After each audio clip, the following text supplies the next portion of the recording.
What if the most powerful move you could make right now at this exact moment is to completely vanish? Here is a truth that almost nobody in the self-improvement space will ever tell you.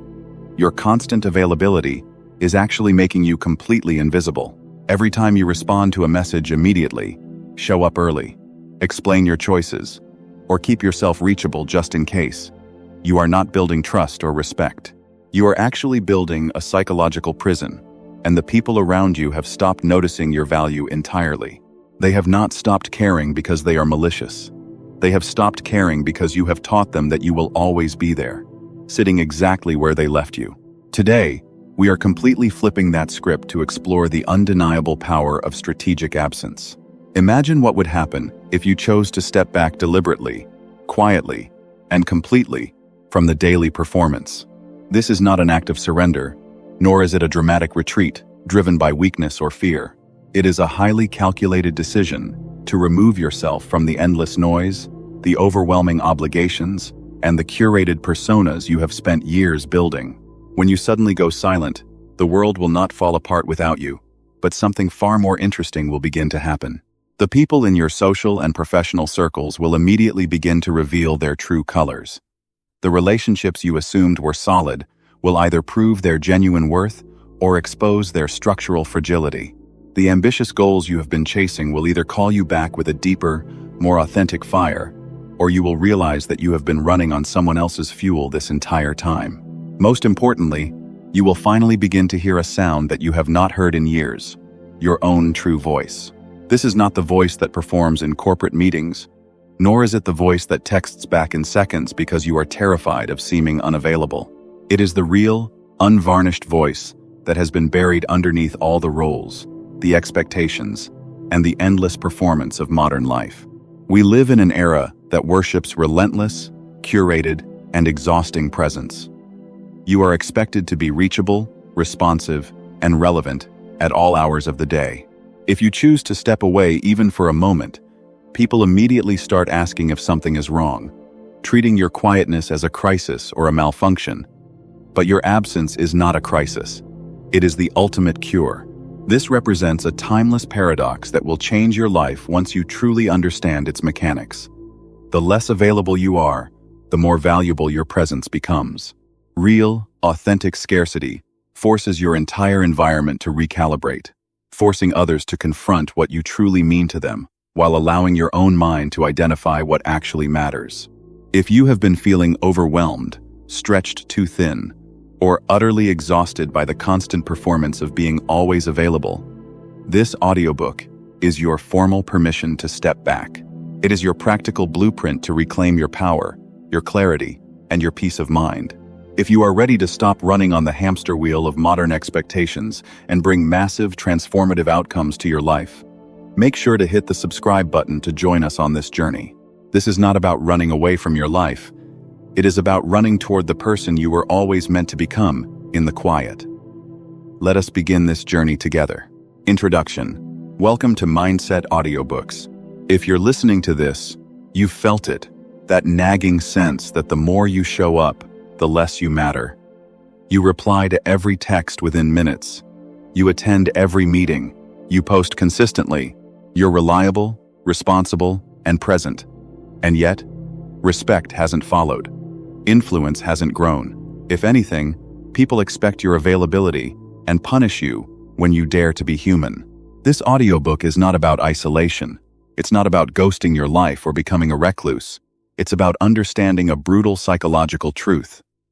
Absence creates value. Scarcity drives desire. And disappearance, done strategically, is the most underrated tool in the human influence arsenal. Over the next 10 chapters, we will dismantle everything you think you know about showing up. You'll learn why your phone is a leash, why silence is a weapon, and how a well-timed disappearance can reset relationships, skyrocket your perceived status, and give you something most people lost years ago. Mystery. Each chapter ends with a rehook, a push into the next idea. No fluff, no recycled positivity, just psychological strategies used by leaders, artists, and strategists throughout history. Let's begin. Chapter 1. The Invisible Man. Why Your Presence Has Lost Its Power. Think about the last time someone actually noticed you walk into a room.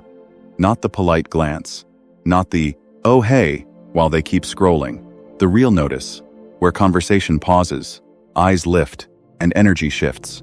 Hard to remember, isn't it? Now think about the last time you walked into your own home after a long day. Did anyone look up from their screen?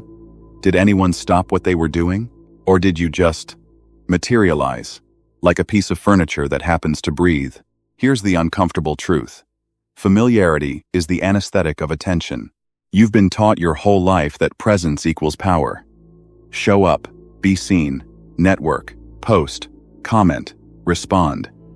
The hustle culture preaches visibility, as if visibility itself were the prize. But visibility without value is just noise. And after enough noise, the human brain does something predictable. It filters you out. Neuroscientists call it habituation, the brain's automatic process of reducing response to a repeated, unchanging stimulus. The first time a new sound appears, you notice. The 100th time, your brain treats it like silence. The first time someone goes out of their way for you, you're grateful. The 100th time, you expect it. Here's where this hurts you. People habituate to your presence. Every time you're always available, always responsive, always on, you're not building reliability. You're training the people around you to take you for granted. Your boss stops thanking you for early replies. Your partner stops noticing when you walk in the room. Your friends assume you'll say yes to every plan. Even your social media algorithm starts showing you to fewer people because consistent output without spikes in engagement signals low interest. You have become the background music of your own life. Let me ask you something personal. When was the last time someone said, "I'm really glad you're here," and meant it? When was the last time your absence was noted? When was the last time someone reached out first, chased you down, wondered where you'd gone? If you're struggling to answer, it's not because people don't care about you. It's because you've accidentally trained them not to have to. Think of it this way. Water is essential for life, but nobody thanks the faucet. You've positioned yourself as the faucet, endlessly available, endlessly pouring out energy, time, attention, and presence. And what happens to a faucet? It gets used until it breaks, then replaced. Nobody writes poetry about the faucet. They write poetry about the rain that comes without warning and leaves without permission. Consider the case of the musician Bobby Driscoll. No, not the famous one. Consider instead what happens when any artist overexposes. In the 1990s, a wildly successful author name withheld for privacy published a book every year for 7 years. Each release saw diminishing returns. Reviews grew colder. Readers grew bored. Same voice, they said. Same ideas. Then he disappeared. No newsletter, no social media, no public appearances for 3 years. When he returned with a novel completely different from anything he'd written before, the critics went wild.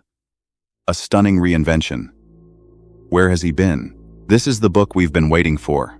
Same writer. Better book. But the real difference? 3 years of absence created hunger. His presence had been devalued by its own consistency. His absence restored scarcity. And scarcity, as every economist knows, drives perceived value. Here in the US, we have a cultural addiction to visibility. We measure worth by output. We respect the person who answers emails at 11 p.m. We admire the entrepreneur who grinds 24/7. We've built an entire economy on the lie that more exposure equals more success. But look at the people who actually command respect. The executive who doesn't attend every meeting, but whose rare comments change the direction of the conversation. The friend who doesn't text every day, but whose calls feel like events. The creator who posts sporadically, but every post gets shared 1,000 times. What do they have in common? They understand that absence is not withdrawal. Absence is leverage. You don't need to disappear forever. You don't need to abandon your responsibilities or become unreliable. What you need is a strategic relationship with your own absence. Right now, you're performing availability. You're showing up because you think presence equals progress. But presence, without intentionality, is just motion without direction. Here's your first actionable insight from this chapter. Identify one area of your life where you are over-available. One relationship, one role, one platform. Anywhere your presence has become expected rather than appreciated. Next week, you're going to do something uncomfortable. You're going to withdraw, just a little. Just enough to disrupt the pattern. Not to punish anyone.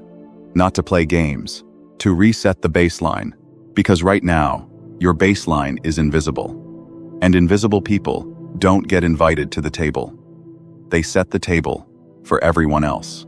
So you've identified where you're too available. You're ready to pull back. But here's what nobody warns you about. The moment you start to disappear, the people who benefited from your constant presence will react. And their reaction? It won't be what you expect. Some will panic. Some will get angry. And some will finally see you for the first time. Chapter 2. The panic button. How your absence triggers everyone else's fear. You'll want to hear what happens next. Because of the withdrawal symptoms? They're not yours. Chapter 2. The panic button. How your absence triggers everyone else's fear. You finally did it. You stopped replying within minutes. You skipped that one meeting you always attend. You didn't post for 3 days. You left a text unread, not out of spite, just because you were busy living your life. And then something strange happened. Your phone buzzed. Then again. Then a voicemail. Then a follow-up text asking, "You okay?" Then an email. Then someone reached out to a mutual friend to check on you. Congratulations. You just pressed the panic button for everyone around you. Here is the raw truth that most self-help content refuses to touch. Your absence does not create peace in others. It creates anxiety. And anxiety, when managed correctly, is the most powerful attention-getting mechanism in human psychology. The moment you stop being predictably available, the people who depend on your presence don't feel relieved. They feel threatened, not because they are bad people, but because human beings are wired to fear the loss of a reliable resource. Psychologists call this reactance theory. When a familiar stimulus or behavior is suddenly removed, the brain interprets the removal as a threat. The amygdala, your fear center, activates. Cortisol rises, and the person on the other end of your disappearance starts running mental simulations. Did I do something wrong? Are they angry? Are they in trouble? Are they pulling away on purpose? Notice what is missing from that list. Are they simply taking space for themselves? That thought almost never occurs first, because other people's default assumption is that your presence belongs to them. You have trained them, through months or years of availability, that you are part of their emotional infrastructure. When a bridge suddenly closes for repairs, nobody says, "Good for the bridge, taking a break." They say, "How do I get across now?" You have become the bridge. And bridges do not get thanked. They get used. When you first implement a strategic disappearance, the people around you will react in one of 4 predictable ways. Recognize these patterns, and you will stop taking their reactions personally. First, the checker. This person sends a single message. "Hey, haven't heard from you," then waits. No drama, no pressure, just a gentle ping. The checker respects your space but wants you to know they noticed. This is the healthiest response. Treasure these people. Second, the pursuer. This person escalates quickly. 1 text becomes 3. 3 texts become a call. A missed call becomes a voice message asking if you are mad. The pursuer cannot tolerate ambiguity. Your absence feels like rejection, and they will chase you until you either return or explicitly reject them. Do not mistake their chasing for caring. It is often about their own fear of abandonment. Third, the prosecutor. This person gets angry. "Wow, guess you're too busy for us now. Nice of you to finally respond. I see how it is." The prosecutor interprets your absence as an attack. Their guilt trips and passive aggression are defense mechanisms. They would rather blame you than examine why your disappearance bothers them so much. Fourth, the pretender. This person acts like nothing changed. They do not reach out. They do not comment. They mirror your absence with their own, often out of pride or self-protection. But watch carefully. The pretender is paying attention. They are waiting to see if you return and how you act when you do. Their silence is not indifference. It is a test. I worked with a senior director at a Fortune 500 company a few years ago. Let us call her Michelle. Michelle was beloved by her team. Too beloved. She answered Slack messages at 10 p.m. She joined calls, even when she was sick. She reviewed every document personally. Her team loved her availability, but they had stopped thinking for themselves. Every decision required her input. Every problem landed in her inbox. Michelle was exhausted and invisible in the worst way. Indispensable, but not respected. I gave her an assignment. Take 2 weeks of paid time off, go somewhere with limited cell service, and leave an auto reply that said, "I am unavailable until date. For urgent matters, please escalate to colleague. I will not be checking email." She almost had a panic attack just setting up the auto reply. The first 3 days were chaos. Her team panicked. Her boss called her personal cell, which she ignored, per the assignment. 2 people escalated a minor issue to the C-suite. The prosecutor on her team sent a passive-aggressive message. "Hope your vacation is worth the backlog." By day 5, something shifted. The team started solving problems themselves. The pursuer on her team realized Michelle was not coming back early and stopped checking. The pretender, her quietest team member, stepped up and led a client presentation without asking for permission. When Michelle returned, she expected resentment. Instead, her team thanked her. "We didn't realize how much we depended on you," one person said. "I learned more in the last 2 weeks than in the last 2 years," said another. Her absence had not destroyed her value. It had revealed her team's hidden capacity. And her boss? He asked her to take more breaks because her team's performance had actually improved without her constant intervention. The Roman philosopher Seneca wrote, "It is not that we have a short time to live, but that we waste a lot of it." But here is a lesser-known line from his letters. Sometimes even to live is an act of courage, and to be absent is an act of wisdom. Your absence forces others to confront their own dependence. That confrontation is uncomfortable, but discomfort is the birthplace of respect. Nobody ever grew by having everything handled for them, and nobody ever valued someone who never left. One of the most common mistakes people make when they first pull back is over-explaining. "Hey, sorry I haven't been around. I've just been really busy with work and life and stress, and I didn't mean to ignore you." Stop right there. Apologies signal wrongdoing. You have done nothing wrong by taking space. When you apologize for your absence, you reinforce the very expectation you are trying to break, that your presence is owed to others. Instead, try this. "I took some time offline. It was necessary. What did I miss?" No apology. No justification. Just a statement of fact followed by genuine curiosity about the other person. This small shift changes the power dynamic completely. You are no longer the faucet apologizing for being turned off. You are a person who controls your own flow. In US culture, we have a deep fear of being seen as unreliable. We tie our self-worth to our responsiveness. A slow reply feels like a character flaw. A missed call feels like a broken promise. This cultural programming runs deep, but it is not helping you. It is making you predictable and therefore forgettable. Think about the most respected person you know professionally. Do they answer every email within an hour? Do they attend every optional meeting? Do they explain themselves every time they take a day off? Probably not.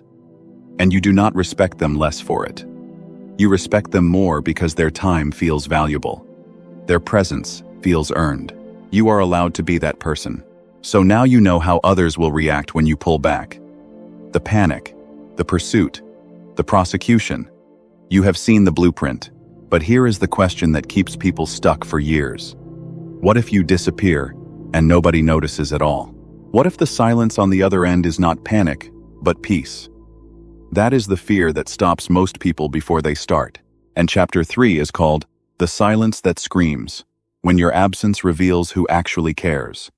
Because the scariest disappearance is not the one that triggers panic. It is the one that triggers nothing. And that is the most important signal you will ever receive. Chapter 3. The Silence That Screams. When your absence reveals who actually cares. You disappeared for a while. You braced for the panic.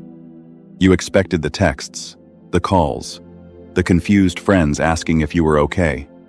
But then something worse happened. Nothing. Absolute, complete, bone-dry nothing. Your phone sat silent. Your inbox stayed calm. Nobody checked on you. Nobody asked where you went. You returned to find that the world had rotated just fine without you. And that realization hit harder than any confrontation ever could. That silence? It screams louder than 100 worried messages.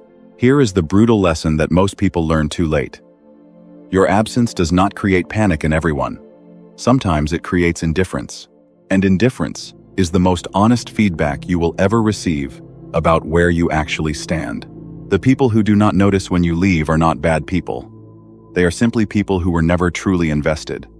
Your presence was convenient, not essential. And convenience without care dissolves the moment the convenience disappears. We need to draw a sharp line between two things that look similar but feel completely different. Attention is surface-level awareness. Connection is deep-rooted investment. Attention sounds like, "Oh, I haven't seen you around lately." Connection sounds like, "I noticed you pulled back. Is everything okay?" Attention checks a box.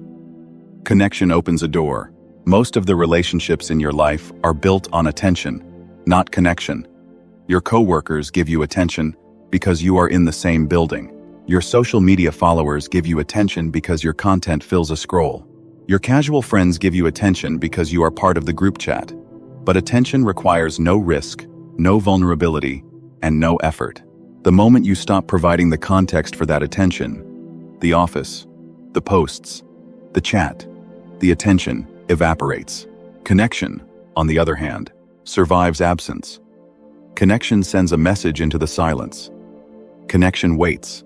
When you disappear and nobody reaches out, you have not lost anything valuable. You have simply revealed what was never there to begin with. I want you to perform what I call the mirror test of strategic withdrawal. Pick 3 areas of your life: work, friendships, and family, or close relationships. For each area, ask yourself one question. If I stopped initiating contact for 30 days, who would reach out to me? Not who should reach out.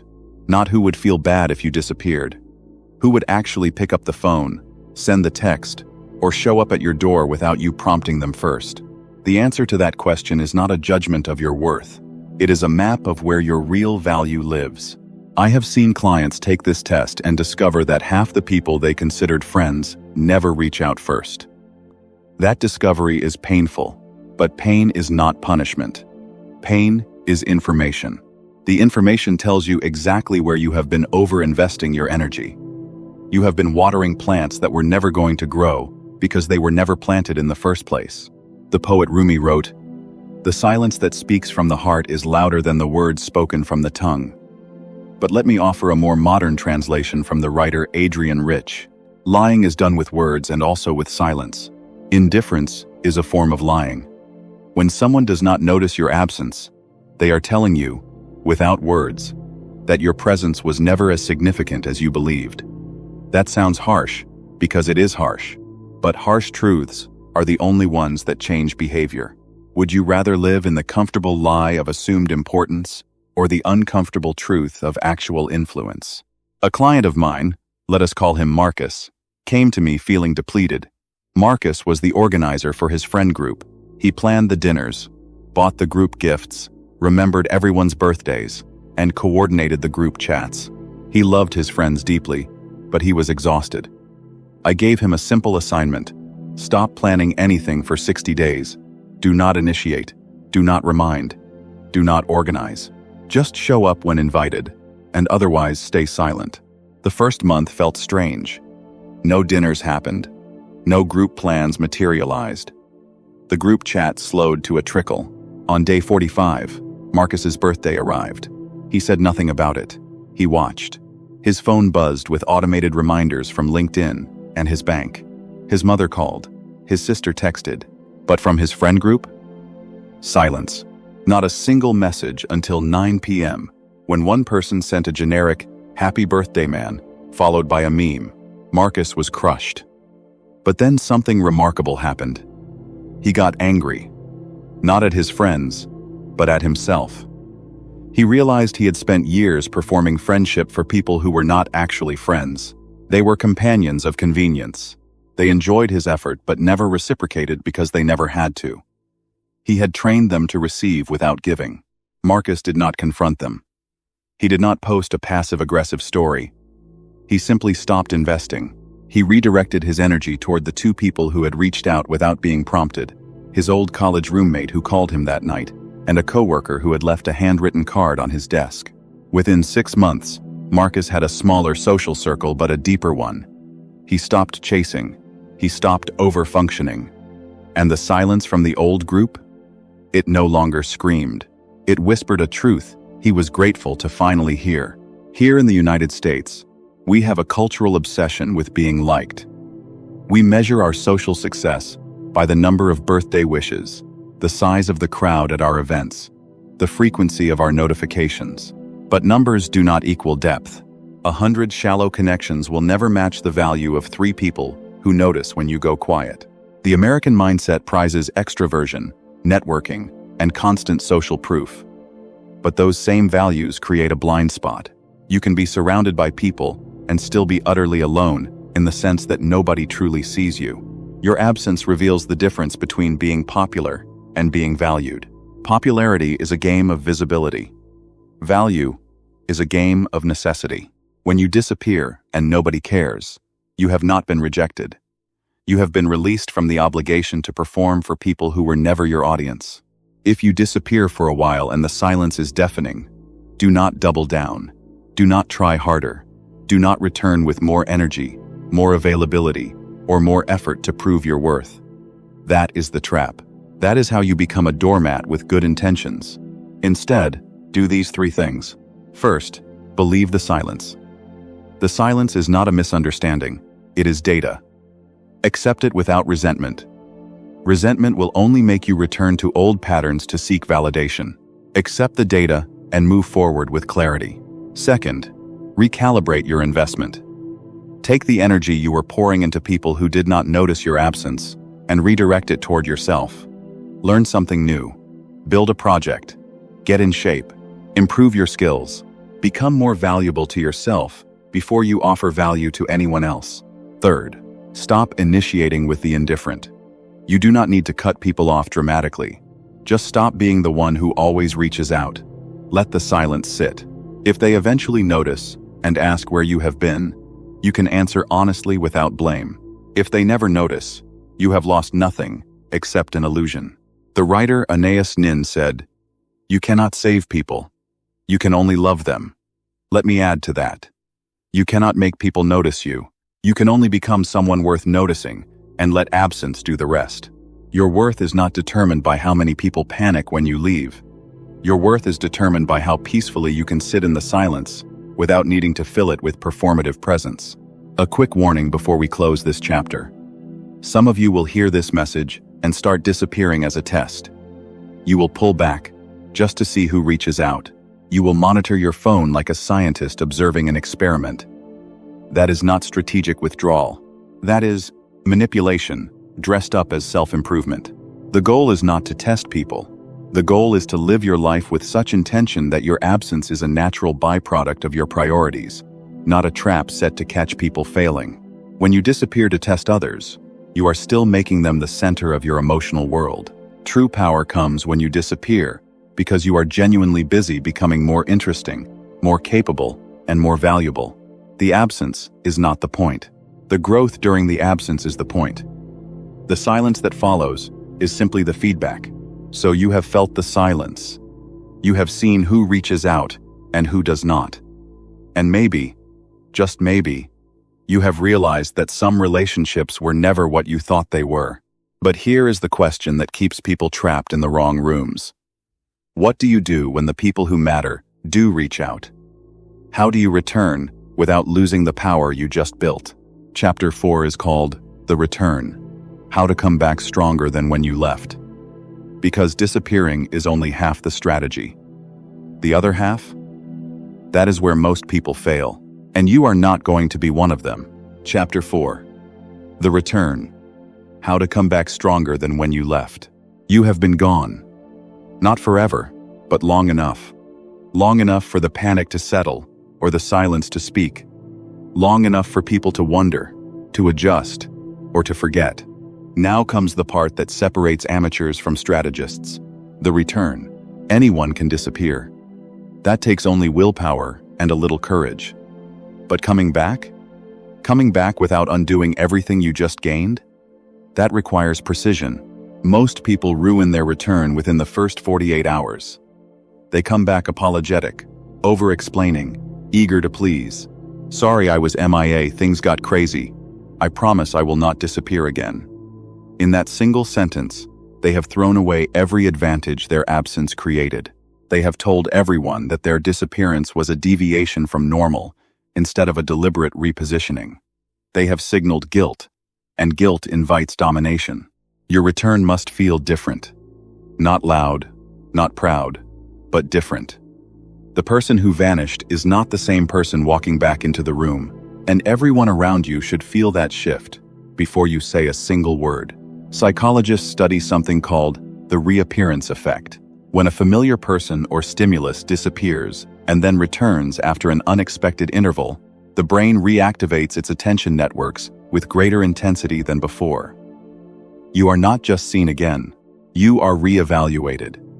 People look at you differently because the gap in their experience of you forces them to update their mental model. Think about a song you loved, forgot about for 5 years, and then heard again. It hits differently. It feels fresher than the songs you played on repeat. The same principle applies to human presence. Your absence creates a gap. The gap creates curiosity. Curiosity creates fresh attention. And fresh attention is the foundation of renewed respect. The mistake most people make is rushing to fill the gap with noise. They return and immediately talk about themselves, their break, their feelings, their reasons. They do not let the gap do its work.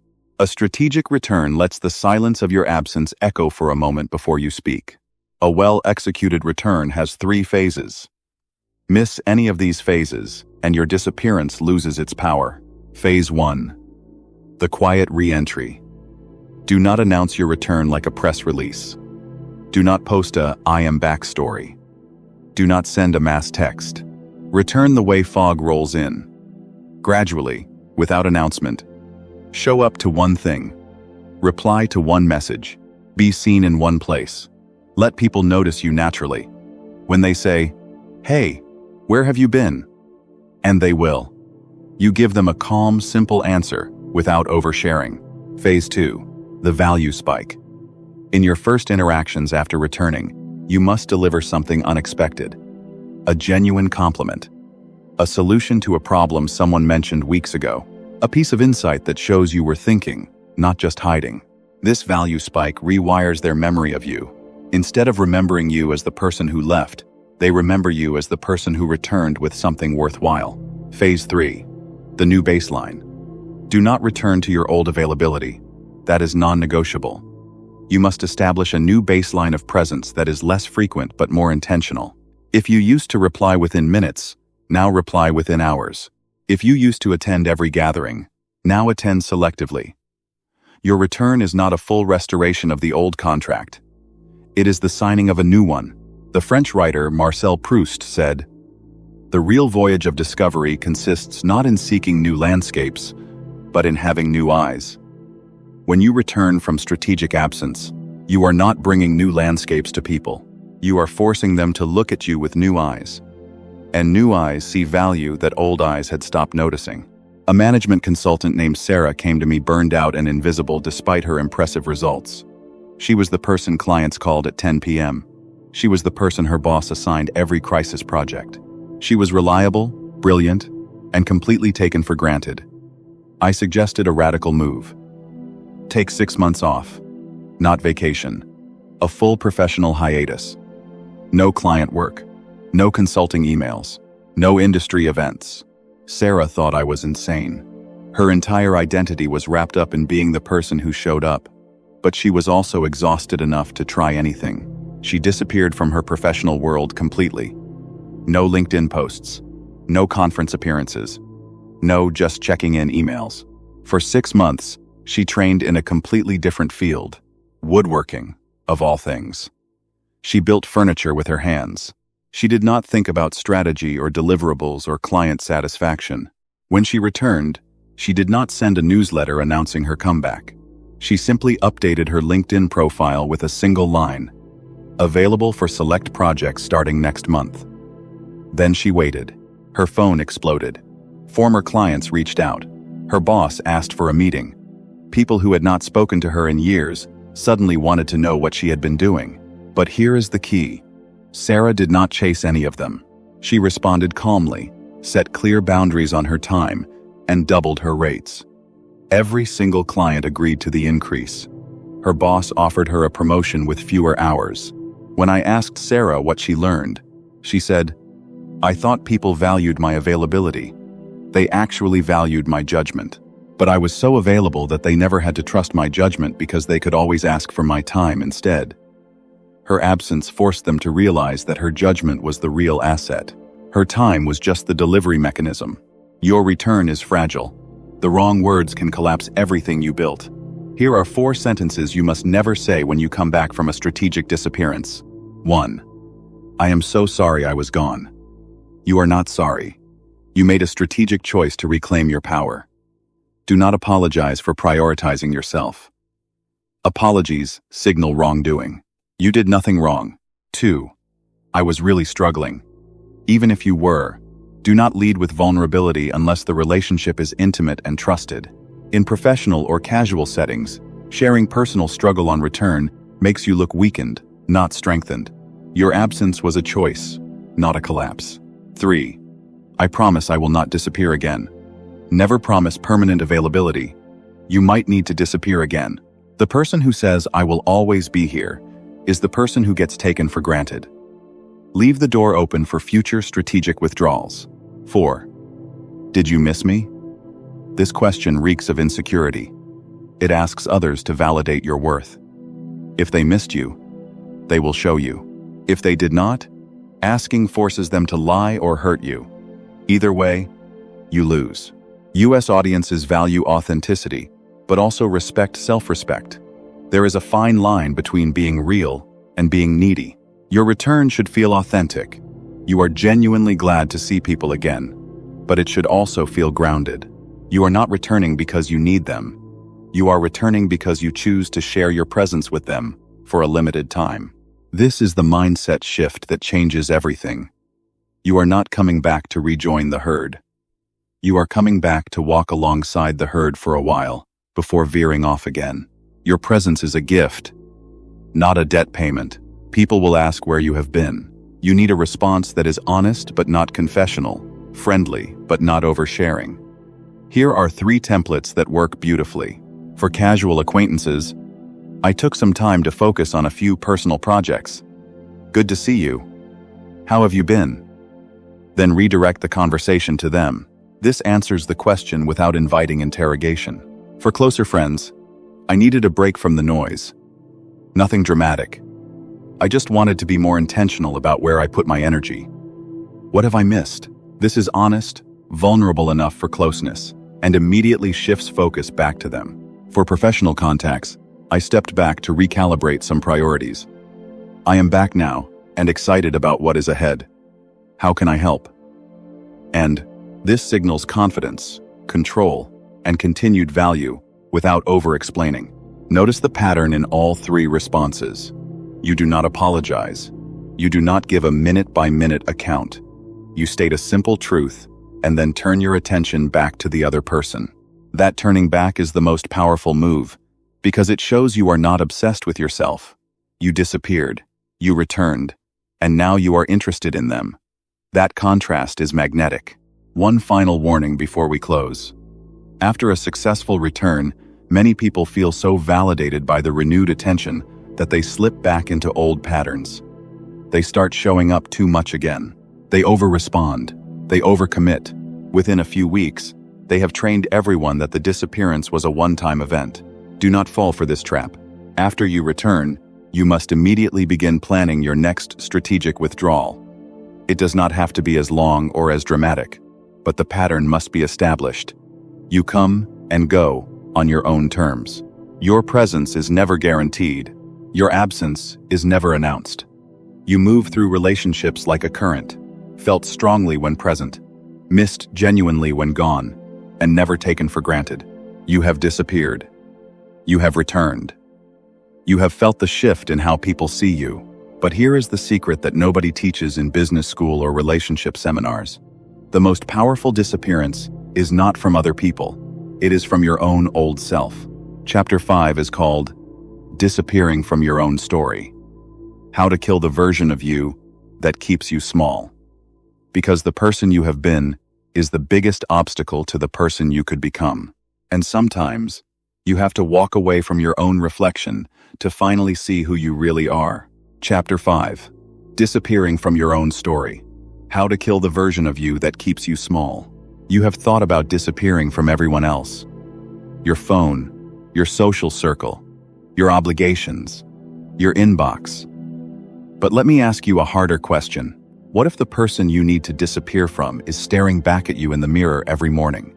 What if the loudest voice keeping you trapped, predictable, and small is not your boss, your partner, or your friends, but the version of yourself that you have been carrying around for years like a well-worn anchor? Here is the truth that separates permanent change from temporary mood swings. You can vanish from every external relationship and return to find nothing different if you have not first vanished from your own tired story. The story that says, I am the reliable one, the available one, the person who cannot say no, the person who needs to be liked, the person who explains too much, the person who apologizes for taking space. That story is not who you are. That story is who you have been pretending to be so long that the mask fused to your face. Strategic disappearance from the world only works if you simultaneously disappear from the version of yourself that created the problem in the first place. Psychologists call this identity foreclosure, the point at which you stop growing into new versions of yourself and start defending the old one as if your life depends on it. You were 25 once and made a decision about who you were. Now, you are 35 or 45 and you are still playing the same role. The loyal friend, the hard worker, the person who never complains, the one who keeps the group together. But here is the brutal question.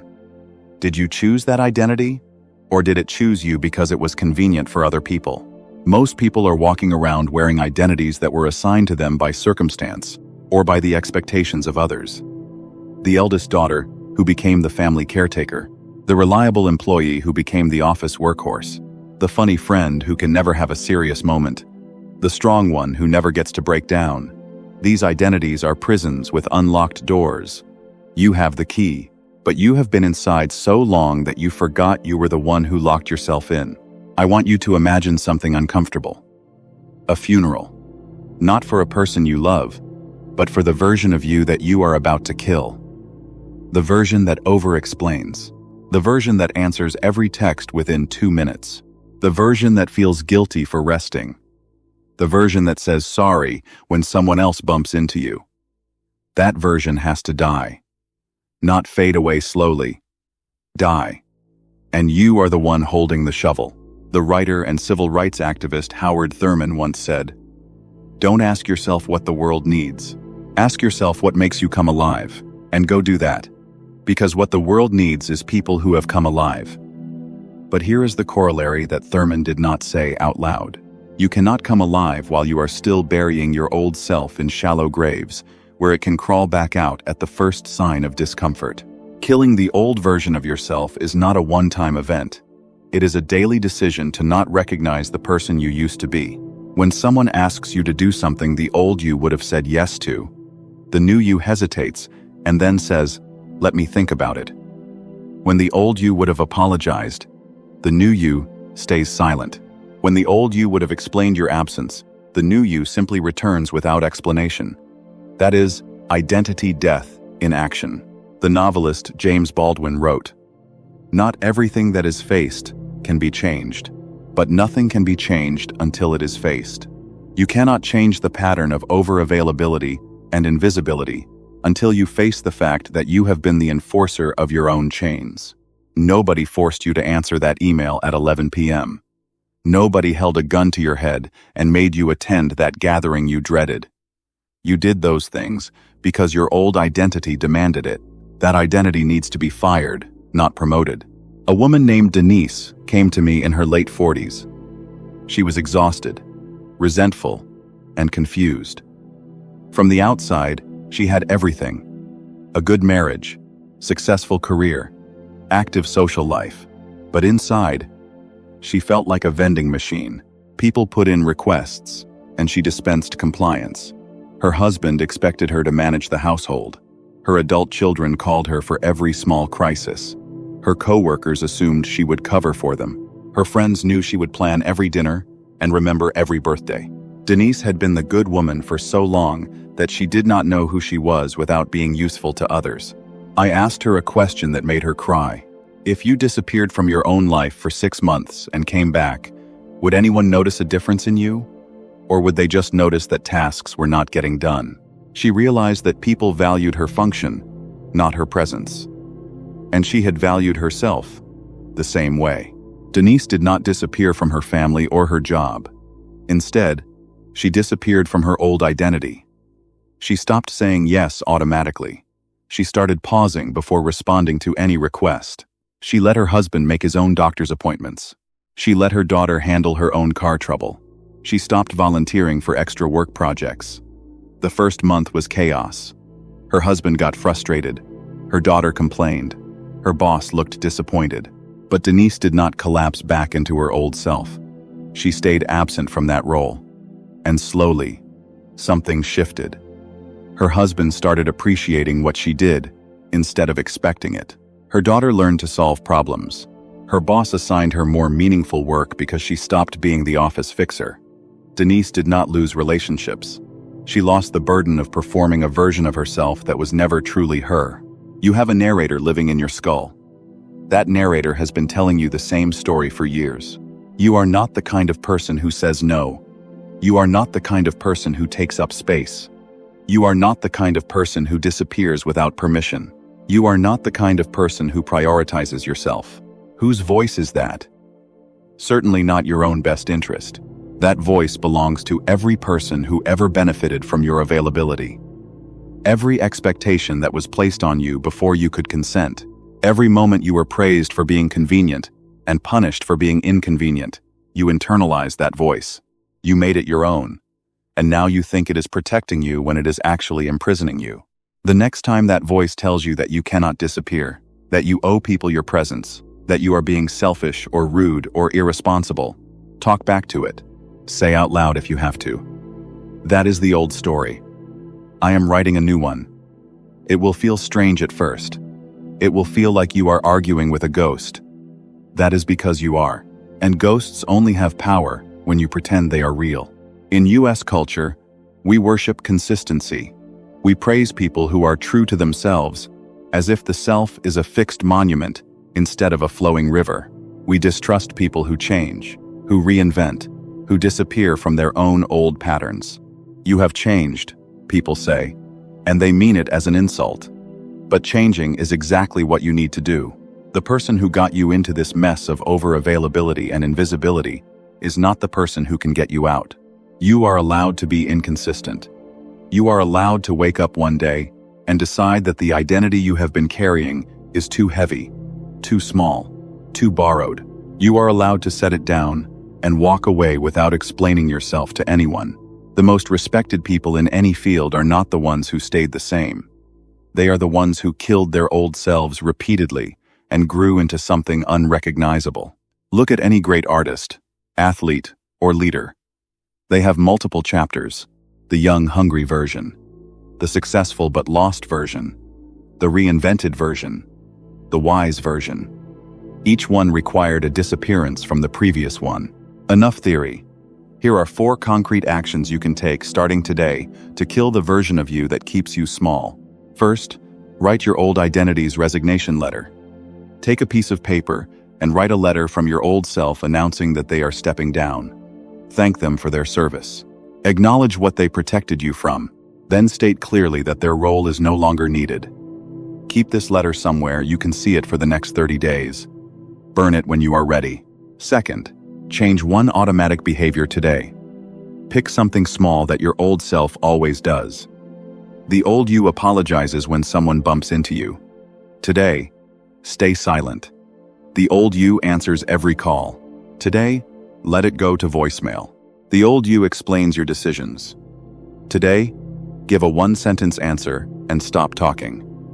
One small change repeated for a week rewires your neural pathways faster than a big change attempted once. Third, create a new ritual that your old self would never do. Take yourself on a solo date to a nice restaurant and sit at the bar. Wake up an hour earlier and do nothing productive. Leave your phone in another room for an entire evening. These rituals are not about productivity. They are about proving to yourself that you are no longer the person who needed constant external validation. Fourth, practice the phrase, "I am reconsidering that." When someone asks you to do something the old you would have said yes to, say these 4 words. I am reconsidering that. You are not saying no. You are not saying yes. You are announcing that the automatic approval machine has been unplugged. This phrase buys you time and signals that the old rules no longer apply.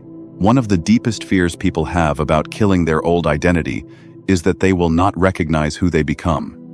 That fear is understandable, but backward. You already do not recognize yourself. You are walking around in a costume that does not fit, performing a role that exhausts you, speaking lines written by other people. The stranger is who you are right now. The person you become after disappearing from that story is actually the person you have been hiding all along. The poet Rainer Maria Rilke wrote in Letters to a Young Poet, "Perhaps everything that frightens us is, in its deepest essence, something helpless that wants our love."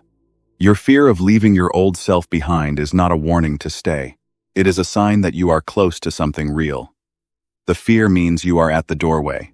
Walk through. You have disappeared from everyone else. And now, you have started the harder work of disappearing from the version of yourself that kept you available, predictable, and invisible. But here is the question that haunts everyone who makes it this far. If you are no longer the person who chases, pleases, and over-delivers, what fills the space?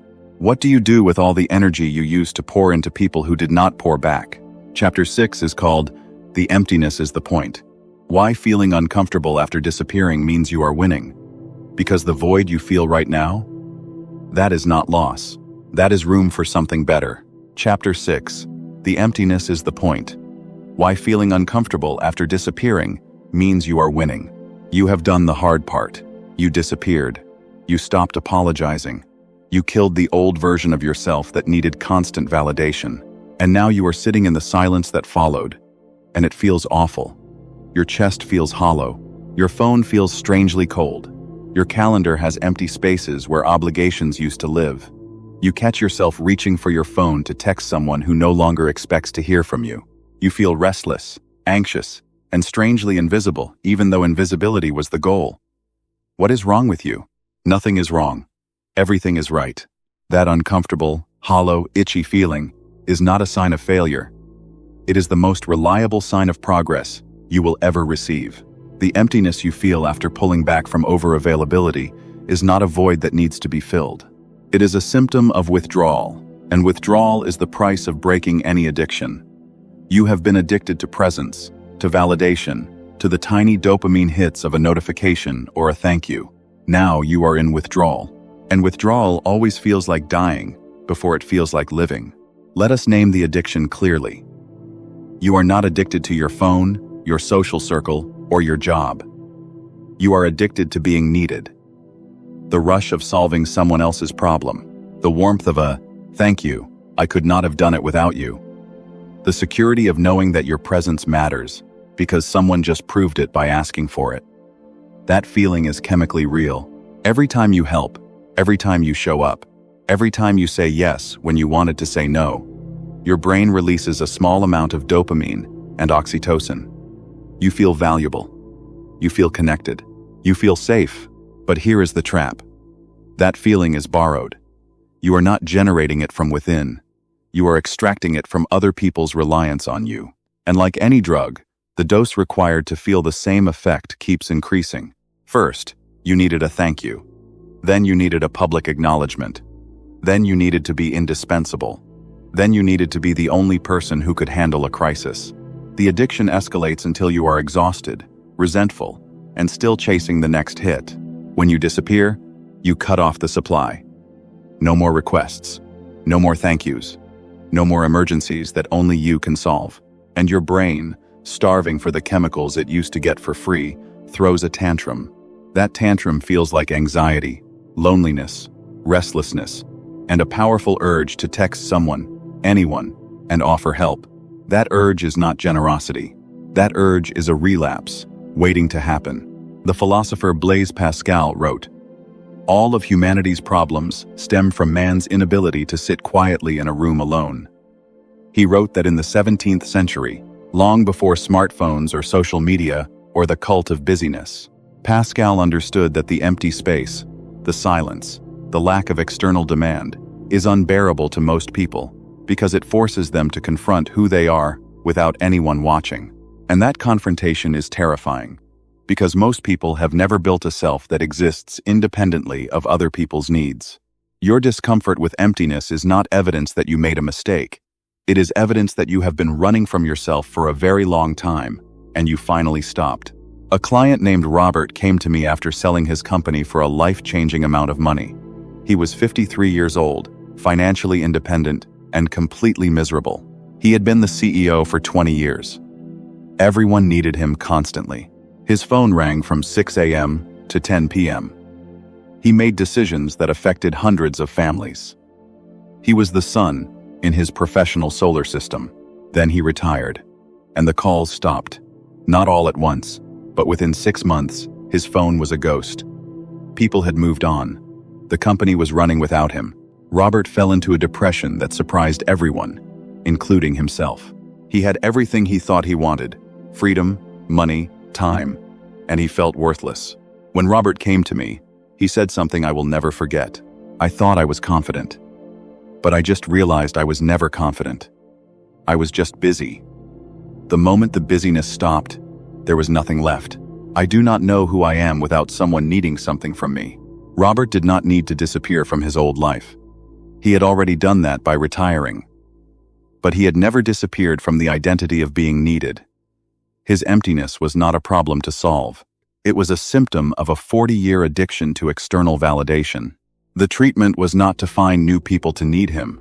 The treatment was to learn to sit in the emptiness until he discovered what he wanted, when nobody was asking for anything. It took Robert nearly 18 months. He tried volunteering, but that just reactivated his need to be needed. He tried consulting, but that was the same drug in a different bottle. Finally, he took up painting, badly, with no talent and no intention of selling anything. He painted because he wanted to. Nobody asked him to. Nobody praised him. Nobody needed his paintings. And that, paradoxically, was the healing. He learned to do something purely for himself, with no external reward, and the emptiness started to fill with something that belonged to him alone. English has a poverty of words for the experience of being by yourself.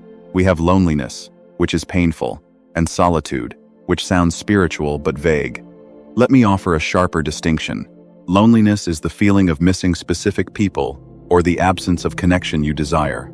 Aloneness is the state of being without external demands, which can be either terrifying or liberating depending on your relationship with yourself. Most people have never learned to distinguish between the two. When they feel the discomfort of aloneness, they label it loneliness and immediately reach for their phone to fill the space. But loneliness is cured by connection. Aloneness is cured by self-connection. You cannot fix aloneness by adding more people. That is like fixing thirst by adding more salt water. The emptiness you feel after disappearing is not loneliness. It is aloneness announcing itself. And aloneness is a skill that must be practiced like any other. The first time you sit in silence for 10 minutes without a screen, it hurts. The 10th time, it feels neutral.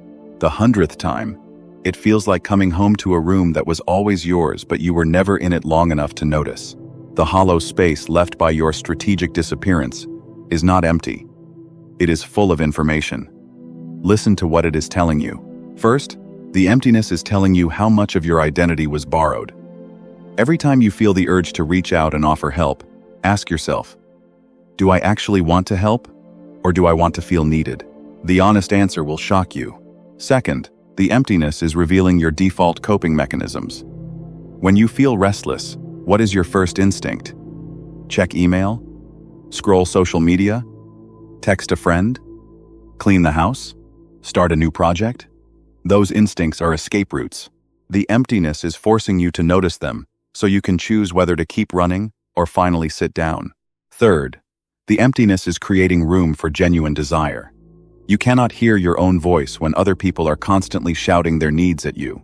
The silence after disappearance is not punishment. It is the first time in years that your own preferences have had enough volume to be heard. What do you actually want to do with your time when nobody is watching? That question is terrifying because you may not have an answer yet. But not having an answer is better than living someone else's answer. In the United States, stillness is practically a sin. We celebrate busyness. We ask, "How are you?" and expect, "So busy," as the correct answer. We wear exhaustion like a badge of honor. We fill every moment with productivity, entertainment, or social obligation because the alternative, sitting quietly with ourselves, feels like failure. This cultural conditioning runs deep. You have been taught that rest is laziness, that reflection is wasted time, that emptiness is a problem to be solved rather than a space to be inhabited. But consider this: the most creative people in history were not busy, they were bored.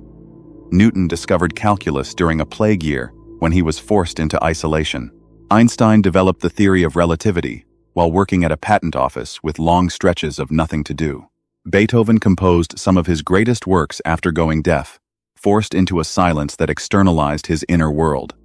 Emptiness is not the enemy of achievement. It is the prerequisite. You cannot go from constant busyness to peaceful aloneness overnight. Your nervous system will rebel. Here are 4 practical exercises to build your tolerance for emptiness without relapsing into over-availability. First, schedule 10 minutes of intentional nothing. Set a timer for 10 minutes. Put your phone in another room. Sit in a chair. Do nothing. No music, no podcast, no fidgeting, no planning. Just sit. The first time, you will feel like crawling out of your skin. That is fine. Do not stop the timer early. 10 minutes will not kill you. Do this every day for 1 week. By day 7, 10 minutes will feel strangely short. Second, practice the art of one-tasking. When you do something, eating, walking, driving, washing dishes, do only that thing. No phone, no podcast, no background entertainment. Your brain will scream for stimulation. Let it scream. You are retraining it to tolerate presence without performance. The empty space between tasks is where original thoughts are born. Third, keep an urge log for 1 week. Every time you feel the urge to check your phone, text someone, or offer unsolicited help, write down the urge in a note. Do not act on it. Just write it down. At the end of the week, review the list. You will see how many of your helpful impulses were actually just withdrawal symptoms from your addiction to being needed. Fourth, ask yourself the nobody's watching question. Set aside 30 minutes this weekend. Sit somewhere quiet. Ask yourself, if nobody would ever know what I did with my time, and nobody would praise me or judge me for it, what would I actually want to do? The answer might be embarrassingly simple. Sleep, read, walk, cook, stare at a wall. That is fine. The point is not to produce something impressive. The point is to hear your own preference, without the noise of external expectation. The poet Mark Strand wrote a poem called Keeping Things Whole, where he says, "In a field, I am the absence of field.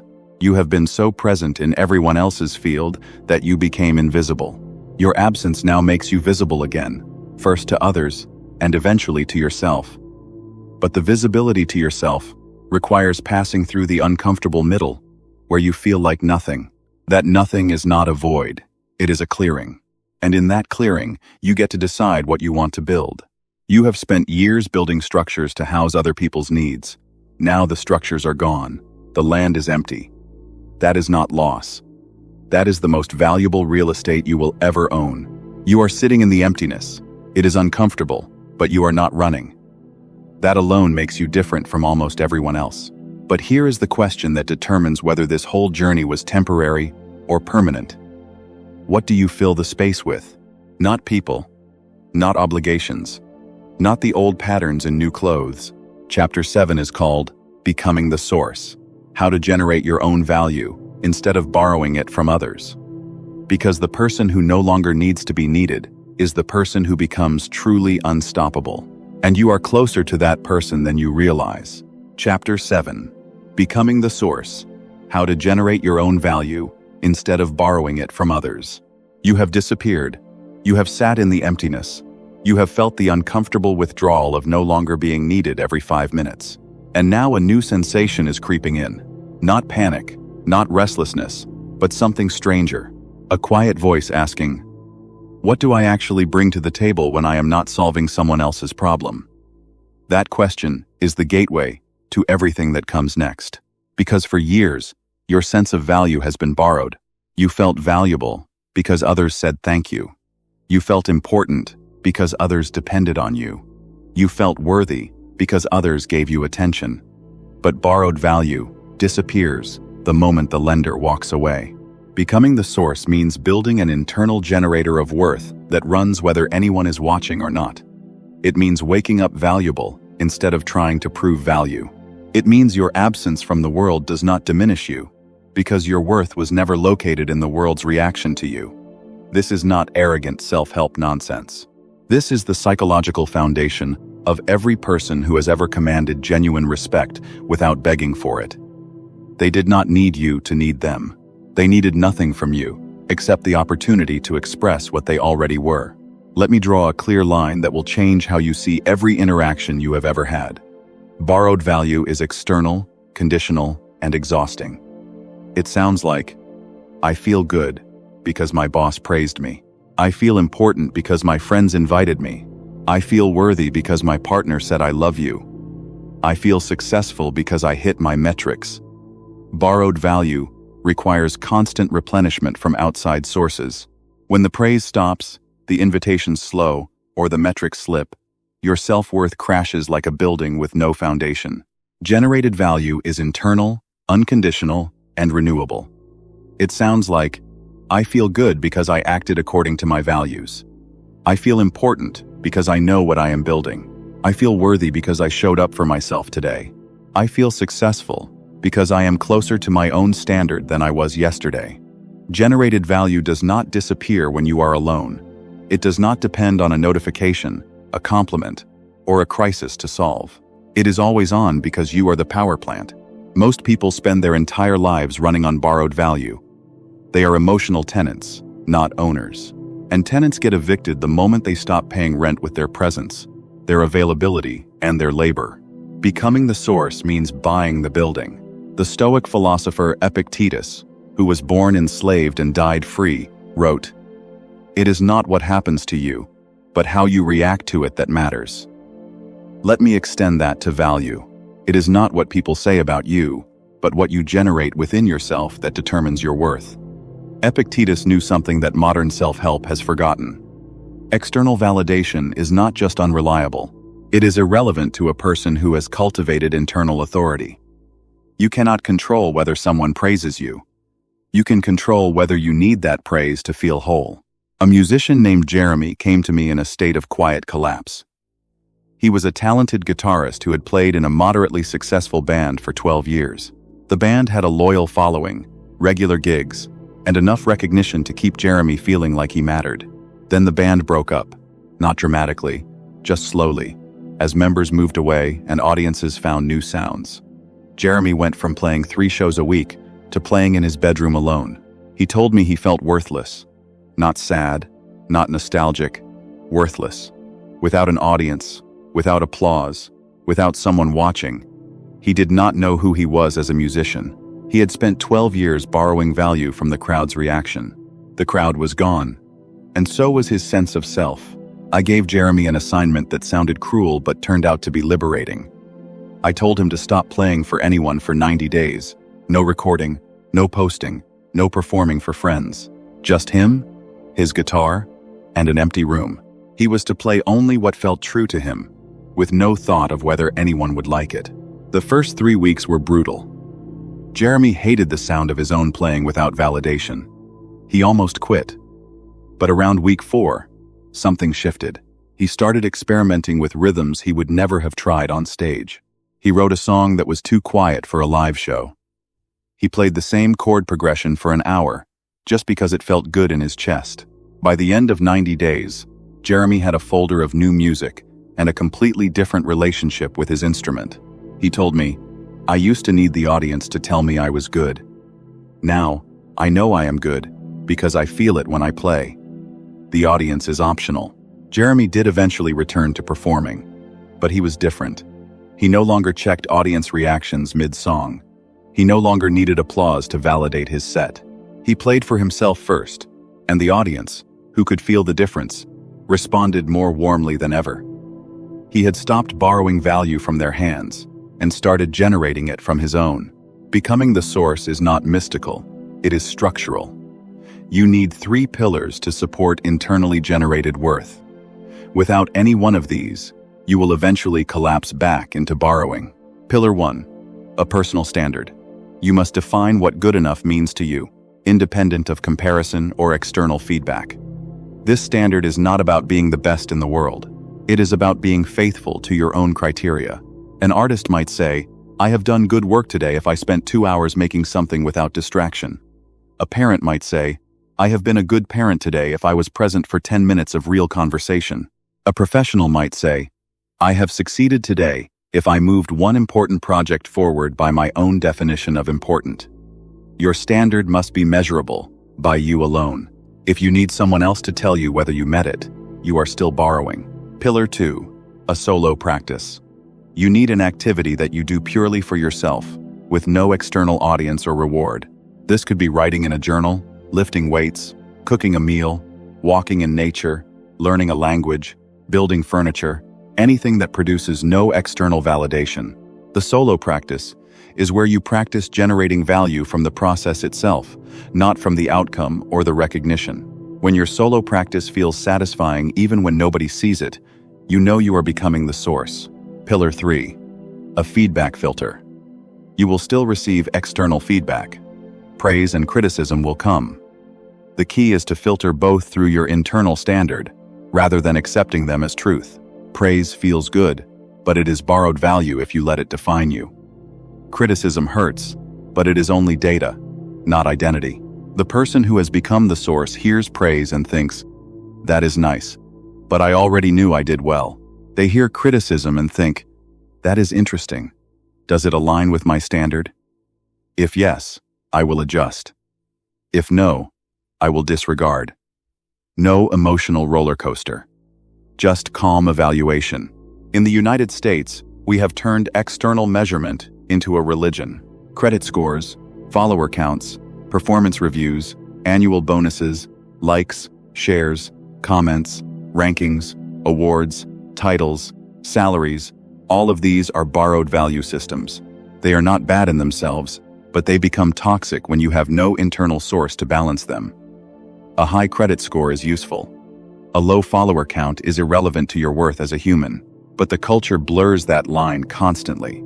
The most liberating moment in your personal development will come when you realize that you can be completely unknown, completely unapplauded, completely invisible to the world, and still be valuable. Not potentially valuable, not someday valuable. Valuable right now, in this moment, because you exist, and you are choosing to act according to your own standards. That realization is not narcissism. It is the opposite of narcissism. Narcissists need constant external supply because they have no internal source. The person who has become the source does not need to be the center of attention. They do not need to be praised. They do not need to be recognized. They are too busy generating value to care whether anyone is watching. You have been borrowing value for years. You cannot flip a switch and become the source overnight. But you can build muscle with daily exercises. First, conduct a value audit. For 1 week, write down every time you feel good about yourself. Next to each entry, note whether the feeling came from an external source. Someone praised you. Someone needed you. You achieved a visible metric or an internal source. You acted according to your values. You did something hard. You showed up for yourself. At the end of the week, count the ratio. Most people find they are running on 90% borrowed value. That is your baseline. Your goal is not zero borrowed value. Your goal is to shift the ratio over time. Second, create a private win log. Every evening, write down one thing you did that day that meets your personal standard, not anyone else's. It could be as small as drinking enough water, or as large as finishing a project. The key is that you are the only judge. No sharing this log with anyone. This is purely for you. After 30 days, you will have 30 pieces of evidence that you can generate value without external confirmation. Third, practice the no one will know test. Before you do something that normally seeks external validation, posting on social media, sharing an achievement, telling a friend about your progress, pause and ask, would I still do this if absolutely no one would ever know? If the answer is no, you are acting from borrowed value. You can still do it, but at least you will know why. If the answer is yes, you are acting from generated value. That is worth noticing. Fourth, schedule a weekly source session. Block off 2 hours every weekend. During this time, you will do something that produces zero external output. No posting, no sharing, no telling anyone. You will write a page, run a distance, build something, play an instrument, solve a puzzle. Anything that creates value only for you. At the end of the 2 hours, you do not evaluate the result. You simply notice how it feels to generate value without an audience. Over time, that feeling will become addictive in the best way. Here is the beautiful paradox. When you stop trying to prove your value to others, others start perceiving you as more valuable. The person who does not need praise receives more genuine praise. The person who does not chase attention receives more focused attention. The person who generates their own worth becomes the person everyone wants to be around because they are not draining energy from the room. They are bringing their own generator. This is not a manipulation tactic. You do not become the source so that others will value you more. You become the source so that you no longer need them to. The external validation that follows is a side effect, not the goal.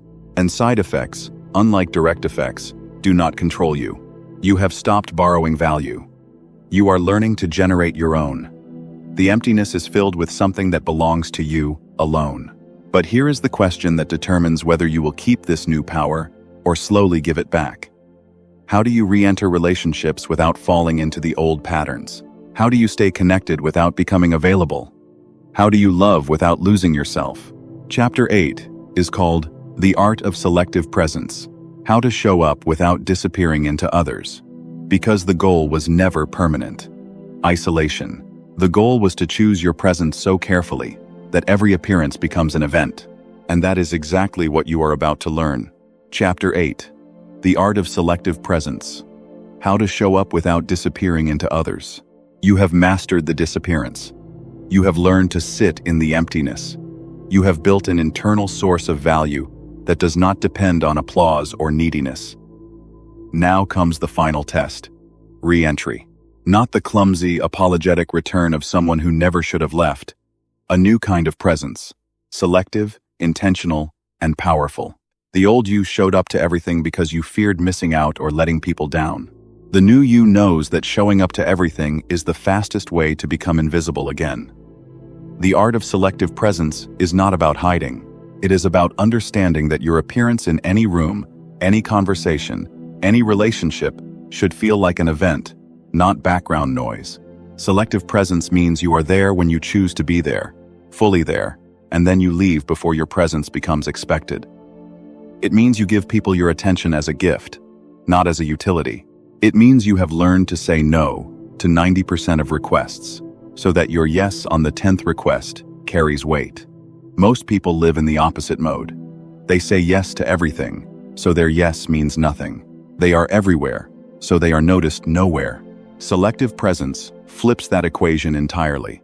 Let me draw a distinction that will reframe every relationship you have from this day forward. Availability is being open to anyone, anytime, for anything. It is a broadcast signal with no filter. Available people are easy to reach, easy to interrupt, and easy to take for granted. Accessibility is being reachable on your own terms, to specific people, for specific purposes. Accessible people are not hard to find. They are simply not on demand. The difference is who controls the door.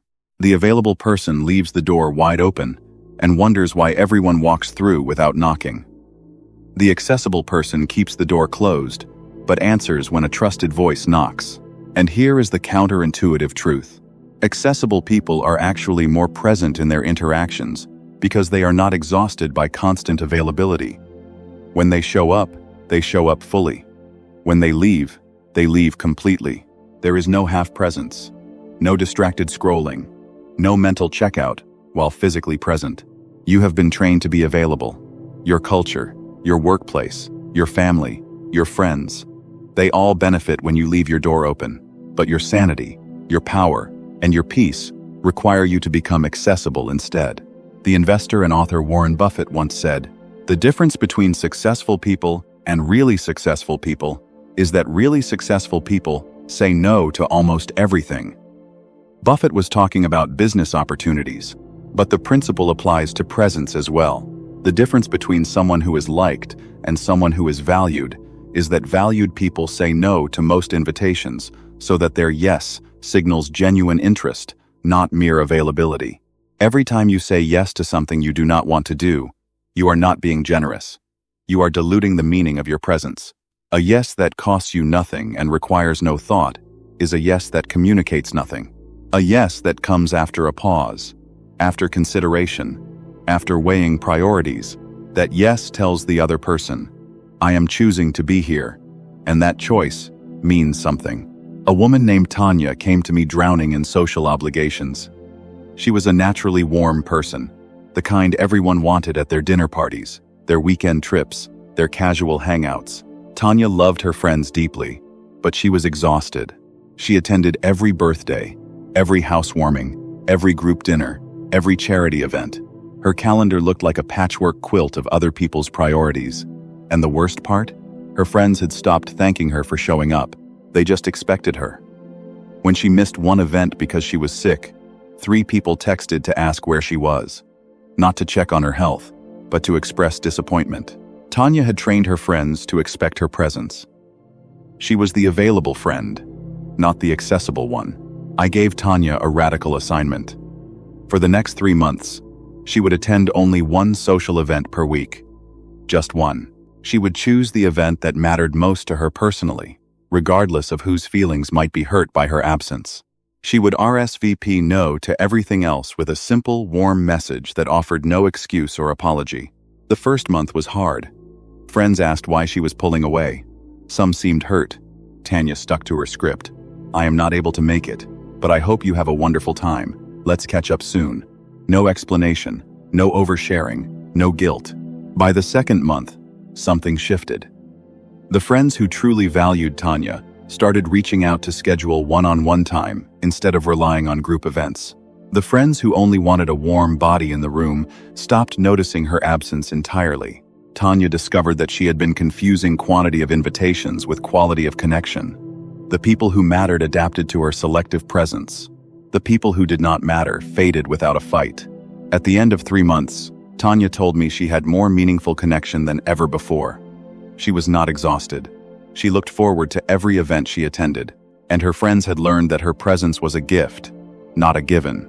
One friend even told her, "I used to take you for granted. I do not anymore." You cannot become selectively present without a decision framework. Your old habit was to say yes automatically, then resent it later.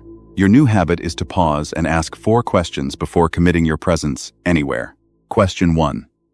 Do I actually want to do this? Or do I just want to avoid saying no? This question separates genuine desire from fear-based compliance. If your only reason for attending is to avoid disappointing someone or feeling guilty, that is not a good reason. That is borrowed obligation. Question 2. Will my presence here be noticed and appreciated, or just counted? Some invitations are for your contribution. Others are for your attendance. If no one would miss you specifically, if any warm body would fill the same role, your presence is not being valued, it is being used. Question 3. What am I saying no to by saying yes to this? Every yes is a no to something else. Usually that something else is your rest, your priorities, or your peace. Be honest about the trade-off. If saying yes means skipping your solo practice or losing sleep, the cost may be too high. Question 4. Will this interaction leave me energized or depleted? Selective presence is not about avoiding people. It is about protecting your energy so that when you do show up, you are fully present. Some relationships and environments drain you, others fill you.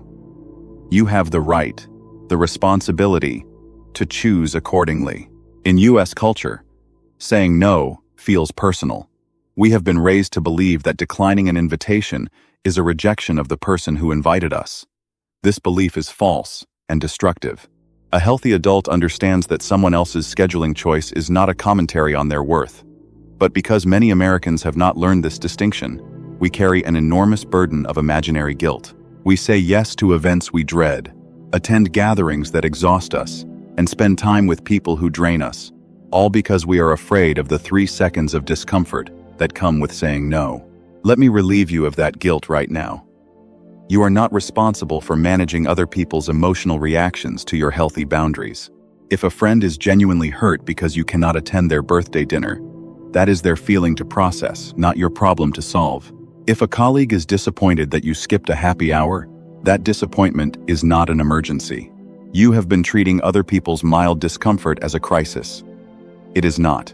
It is just discomfort. And discomfort is a normal part of life that other people can handle without your rescue. The art of selective presence requires a clean, confident no.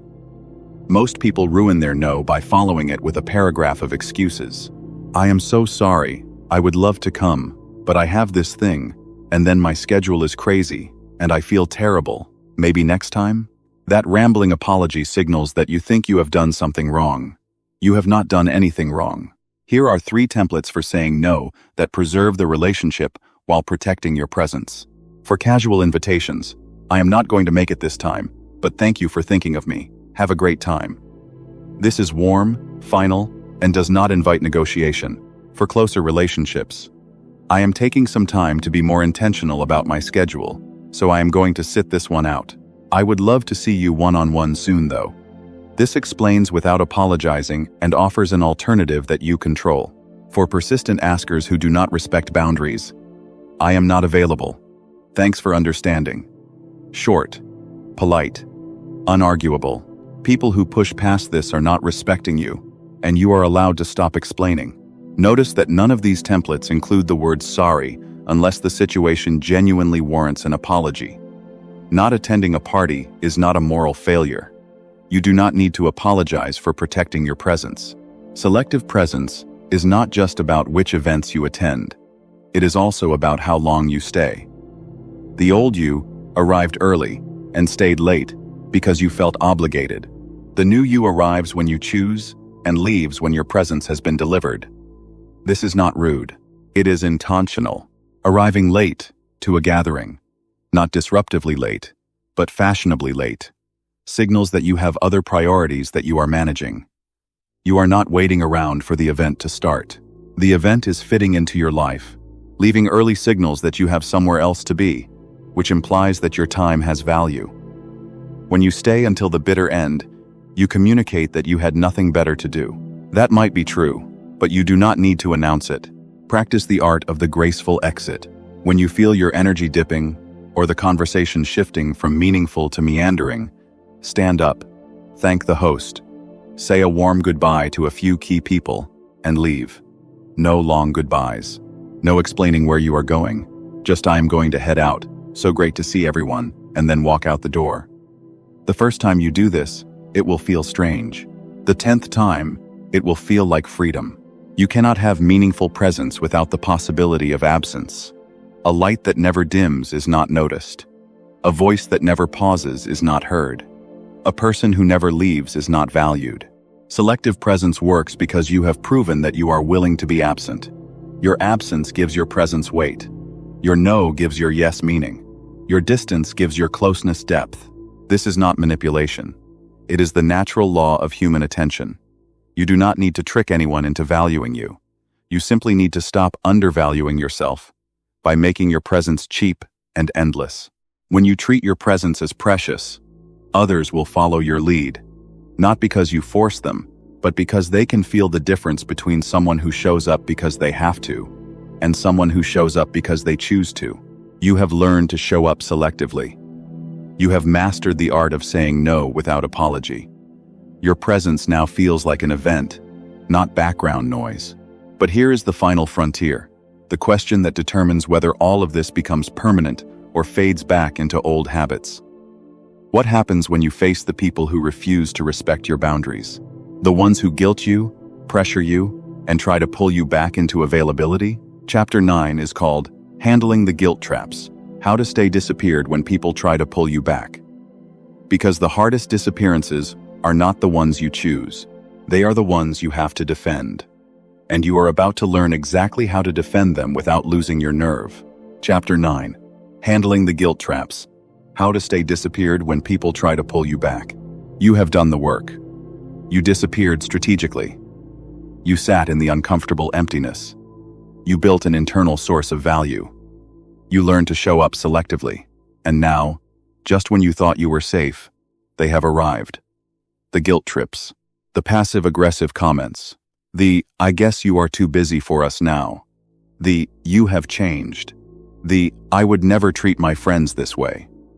The people who benefited from your constant availability are not going to let you go quietly. They have lost a resource, and resources do not free themselves without a fight. This is the moment where most people break. They have survived their own withdrawal symptoms, but they cannot survive the external pressure from people who know exactly which buttons to push. Those buttons were installed by years of you being available, reliable, and apologetic. The people closest to you know your weaknesses because you showed them, and now they are using that knowledge to pull you back into the old pattern. Not because they are evil, because the old pattern served them. Your absence is inconvenient for them, and inconvenience makes people desperate. Staying disappeared is not a one-time decision. It is a daily defense against the guilt traps designed to drag you back into visibility, and you need weapons for that fight. Guilt traps follow a predictable structure. Once you see the structure, you cannot unsee it, and the traps lose most of their power. Every guilt trap has three components: a trigger, a shame hook, and a false choice. The trigger is an action you take that deviates from your old pattern. Saying no, not replying quickly, skipping an event, taking time for yourself. The shame hook is a statement designed to make you feel like a bad person for that action. "I just thought you cared. After everything I have done for you, I guess your priorities have changed." The false choice is the implied binary. Either you return to your old availability, or you are selfish, uncaring, or disloyal. Once you recognize the structure, the trap becomes almost comically transparent. The person setting the trap is not trying to understand you. They are trying to control you, and control disguised as disappointment is still control. The writer and theologian Henri Nouwen once said, "When we are securely rooted in our identity, we do not need to defend ourselves against every perceived slight." Let me extend that. When you are securely rooted in your new identity as someone who controls your own presence, you do not need to defend yourself against every guilt trap. You simply recognize it, acknowledge it, and refuse to step into it. You will face countless variations, but almost all guilt traps fall into three categories. Learn to recognize each one, and you will never be caught off guard again. Trap 1. The martyr. This person says, "It is fine. I am used to being alone. You go ahead and take care of yourself. I will manage somehow." The martyr uses sadness as a weapon. They do not attack you directly. They collapse inward, hoping you will rush in to rescue them. The trap is that your empathy gets triggered, and you feel like a monster for prioritizing yourself when someone else is suffering, even if that suffering is performative. Dismantling response. I hear that you are feeling disappointed. I trust that you can handle it. Let us talk when you are feeling better. Notice that you do not change your plans. You do not apologize. You acknowledge their feeling without taking responsibility for fixing it. Adults are allowed to be disappointed. You do not have to erase their disappointment by sacrificing yourself. Trap 2. The prosecutor. This person says, "You have become so selfish. You never make time for anyone but yourself anymore. I cannot believe you would miss this." The prosecutor attacks your character directly, hoping you will defend yourself. The moment you start defending, "I am not selfish, I just need some space," you have lost. You are now arguing about your worth, which is exactly where they want you. Dismantling response. "I understand you see it that way. I am still not going to be available for that." That is it. No defense. No counterattack. No explanation. You let their accusation hang in the air while you stand firm. The prosecutor has no power if you refuse to engage. An argument takes two people. Be the one who walks away. Trap 3. The historian. This person says, "Remember when you used to be so reliable? You never used to be like this. What happened to the old you?" The historian weaponizes your past behavior against your present boundaries. They want you to feel that changing is a betrayal of your former self.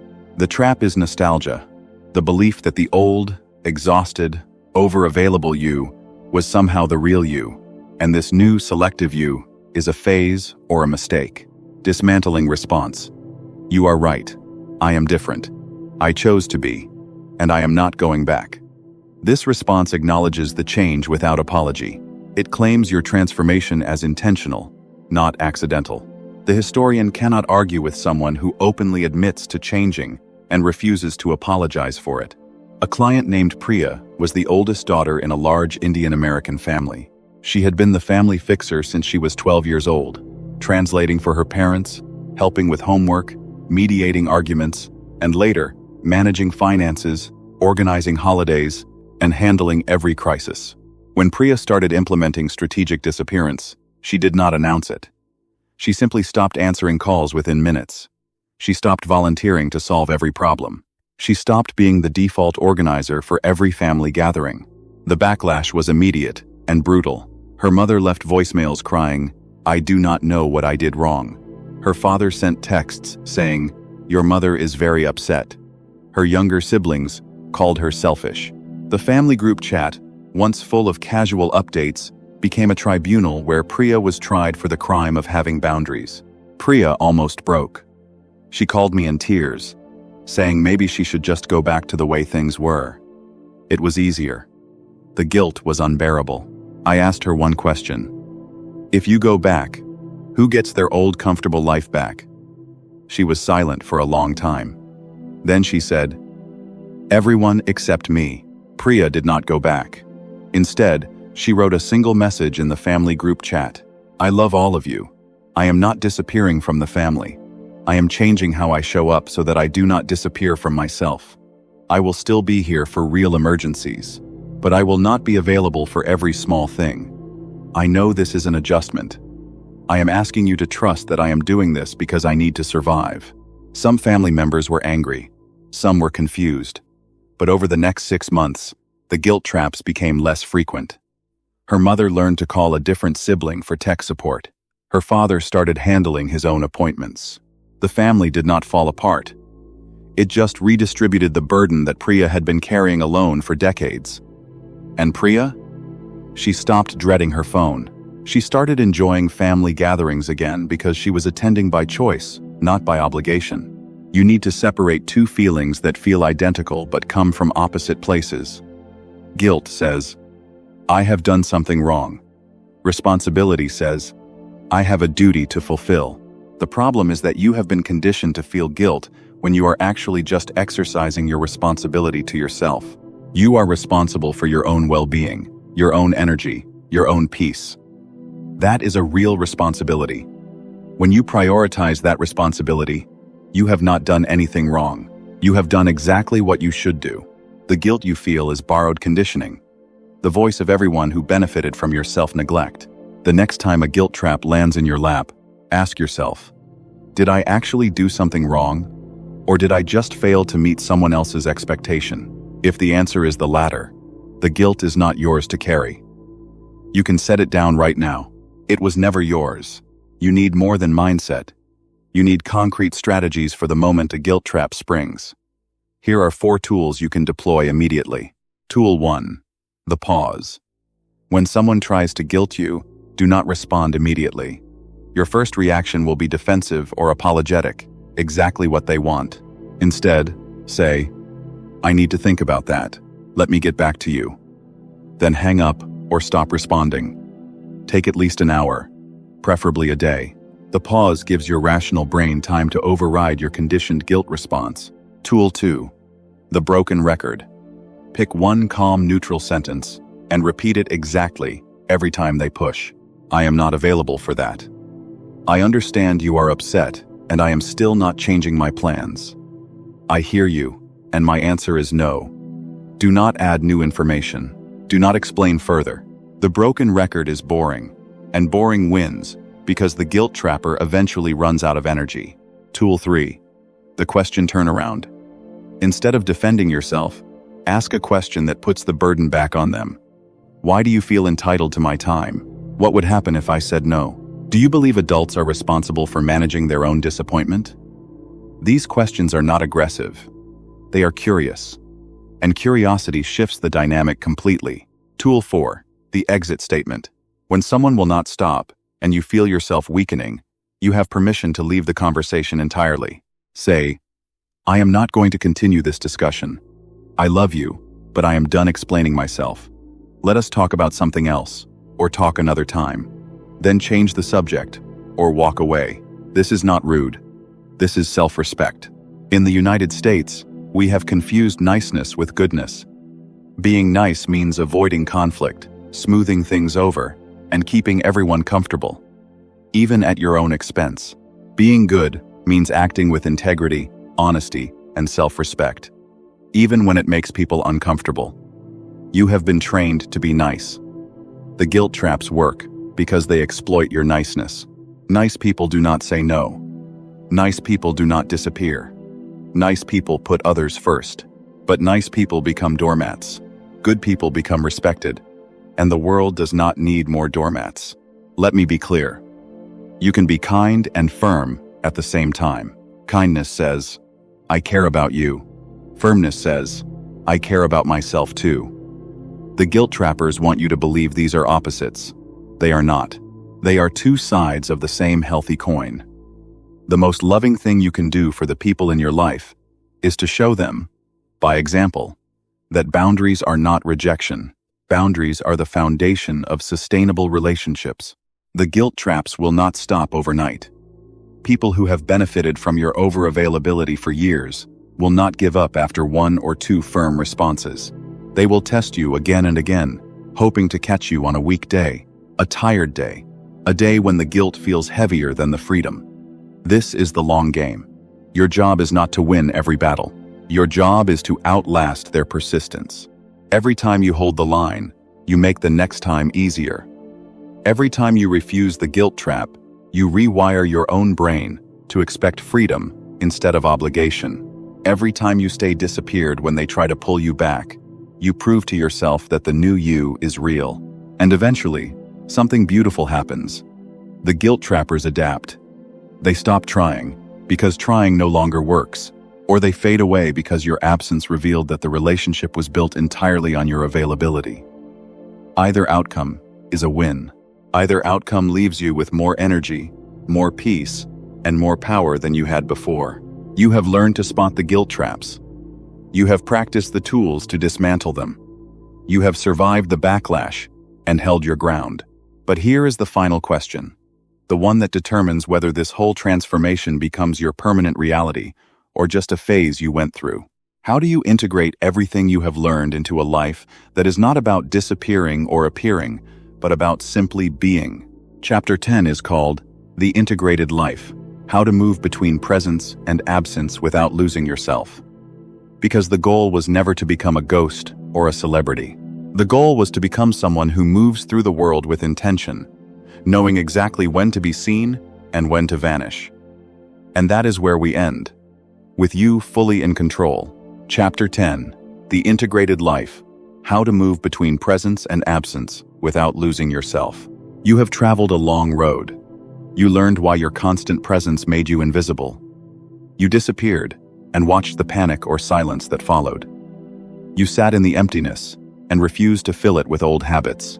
You killed the version of yourself that borrowed value from others. You became a source of your own worth.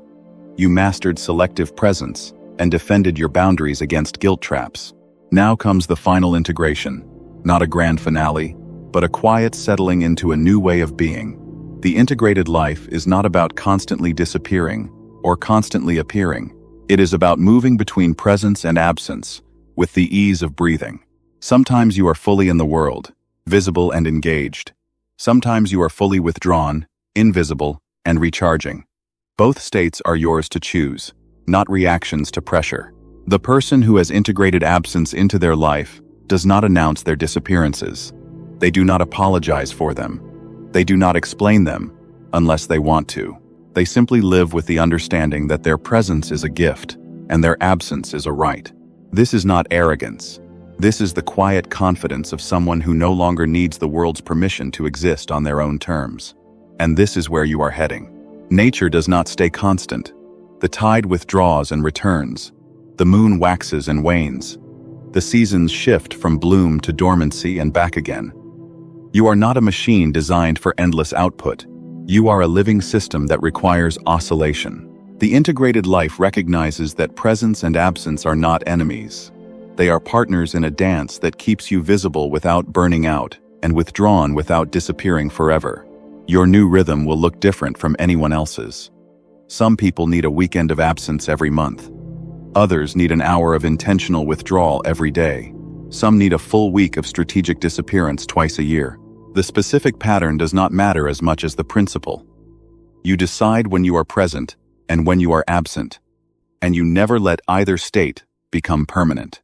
The danger of presence without absence is burnout and invisibility. The danger of absence without presence is isolation and irrelevance. The integrated life holds both in balance, tipping one way when you need to be seen and the other way when you need to recharge. You are the conductor of this rhythm, not a passenger on someone else's schedule. Before we move to the final rehook, let me gather every essential lesson from this audiobook into one clear summary. You can return to this section whenever you feel yourself slipping back into old patterns. Chapter 1. The Invisible Man. Your constant presence loses power because people habituate to you. Familiarity is the anesthetic of attention. You have trained others to take you for granted by always being available. The faucet does not get thanked. The rain does. Chapter 2. The Panic Button. When you disappear, others react with reactance. Fear of losing a reliable resource. You will encounter 4 responses: the checker, the pursuer, the prosecutor, and the pretender. Each response is about their fear, not your worth. Do not apologize for taking space. Chapter 3. The Silence That Screams. Sometimes nobody panics. That silence is not rejection. It is a mirror showing you who actually values you versus who just used your convenience. Indifference is honest feedback. Believe it and recalibrate your investments. Chapter 4. The Return. Coming back is harder than leaving. Use quiet re-entry, a value spike, and a new baseline of lower availability. Never apologize for being gone. Never promise to stay. Answer questions with simple truths. Then, redirect attention to others. Chapter 5. Disappearing from your own story. The biggest obstacle is your old identity. The people pleaser. The over-available one. The person who cannot say no. Kill that version. Write a resignation letter. Change one automatic behavior daily. Become a stranger to your former self. Chapter 6. The emptiness is the point. The discomfort after disappearing is withdrawal from addiction to being needed. Sit in the emptiness. Learn the difference between loneliness and aloneness. Use the urge log and the nobody's watching question to build tolerance for stillness. Chapter 7. Becoming the source. Stop borrowing value from external validation. Build 3 pillars: a personal standard, a solo practice, and a feedback filter. Conduct a value audit. Keep a private win log. Generate worth from within so you never need applause to feel whole. Chapter 8. The Art of Selective Presence. Move from availability to accessibility. Ask 4 questions before every yes. Say no without over-explaining.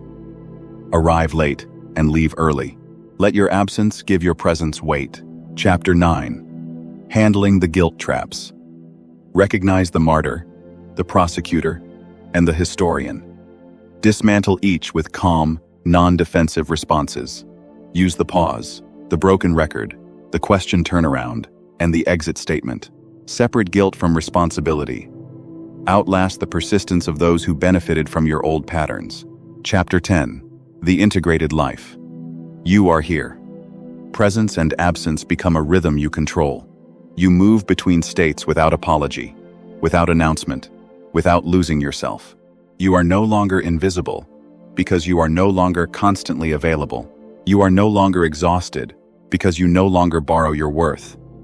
You are simply a person who knows when to be seen and when to vanish, and both choices are yours alone. A client named Elena came to me after listening to an early version of these ideas. She was a high school teacher, a mother of 2, and a caretaker for her aging parents. Her life was a series of demands, with no breaks. She had no idea how to integrate absence, because absence seemed impossible. She could not disappear from her job, her children, or her parents. The strategy of strategic withdrawal felt like a luxury for single people without responsibilities.